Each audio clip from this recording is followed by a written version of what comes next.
তপ্ত রোদের মাঝে স্কুলের টিনের চালে ঝুমঝুম বৃষ্টির শব্দ। চারিদিকে যখন গরমে হাঁসফাঁস অবস্থা, তখন ক্লাসরুম জুড়ে বইছে শীতল হাওয়া। আকাশে মেঘের দেখা নেই, তবু টিনের চাল বেয়ে নামছে জলের ধারা। তীব্র গরমকে হার মানিয়ে একদল ক্ষুদে শিক্ষার্থী এভাবে মেতে উঠেছে কৃত্রিম বৃষ্টির স্বস্তিতে, যা একই সঙ্গে এনে দিয়েছে পড়াশোনার এক মনোরম পরিবেশ।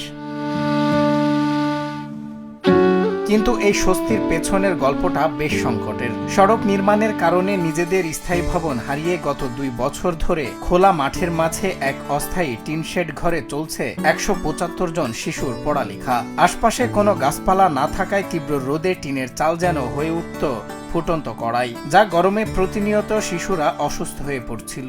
দিন দিন কমছিল ক্লাসে উপস্থিতির হার, এমনকি স্কুলের সময় এগিয়ে এনেও মিলছিল না কোনো স্থায়ী সমাধান। থাকার কারণে আমরা অসুস্থ হয়ে যেতাম। আমরা ঝর্ণা এখন থাকার কারণে আমরা অনেক আরাম পাই। ঝর্ণা থাকার কারণে এখন আমরা ভালো করে পড়াশোনা করতে পারছি। আগে ভালো করে পড়াশোনা করতে পারিনি, এখন ঠান্ডা লাগে, পড়াতে অনেক মনোযোগ আসে। আমাদের রোদে জ্বরে নিয়ে পড়তো, আমরা অসুস্থ হয়ে যেতাম। আমাদের ক্লাস করতে অনেক কষ্ট হতো। বিদ্যুৎ চলে গেলেই তো চলে, আর বিদ্যুৎ চলে গেলে আমাদের অনেক গরম লাগে। আগে গরমে অনেক সহপাঠী অসুস্থ হয়ে যেত, খুব গরম লাগতো। এখন ঝর্ণা লাগানোর পরে আর কোনো সহপাঠী অসুস্থ হয় না, আমরা নিয়মিত ভালো করে ক্লাস করি। এমন সংকটময় মুহূর্তে ব্যতিক্রমী এই উদ্যোগ নেন নরসিংদীর পলাশ উপজেলার ডাঙ্গা ইউনিয়নের ইসলামপাড়া সরকারি প্রাথমিক বিদ্যালয়ের কয়েকজন সচেতন অভিভাবক ও সাবেক শিক্ষার্থীরা। সামাজিক দায়বদ্ধতা থেকে নিজেদের অর্থায়নে তারা টিনের চালের ওপর বিশেষ পাইপলাইন ও স্প্রিংকলার স্থাপন করেন। মোটরের সাহায্যে পানি ওপরে তুললেই পুরো চাল জুড়ে ঝর্ণার মতো পানি ছড়িয়ে পড়ে, ফলে মুহূর্তেই কমে যায় ঘরের ভেতরের তাপমাত্রা।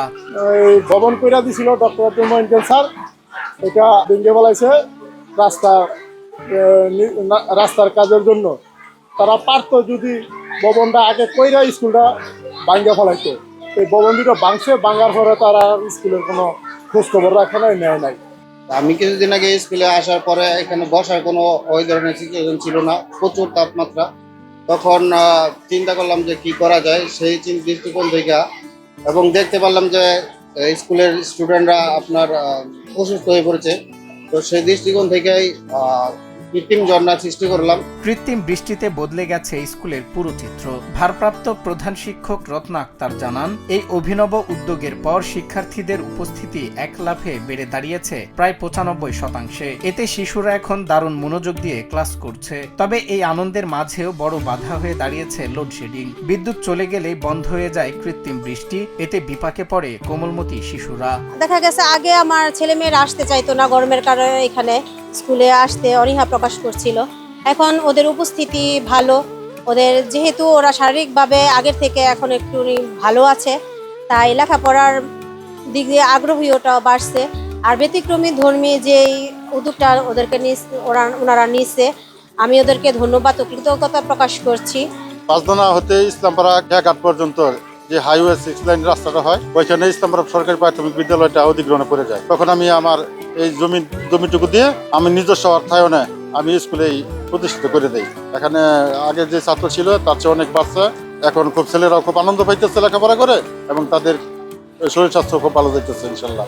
সীমিত সম্পদেও যে সদিচ্ছা আর উদ্ভাবনীর চিন্তা দিয়ে চমৎকার শিক্ষাবান্ধব পরিবেশ তৈরি করা যায়, এই বিদ্যালয়টি আজ তার বড় প্রমাণ। তবে শিশুদের এই স্বস্তি যেন মাঝপথে থমকে না যায়, সেজন্য এখন বড় প্রয়োজন একটি আইপিএস বা বিকল্প বিদ্যুৎ ব্যবস্থা।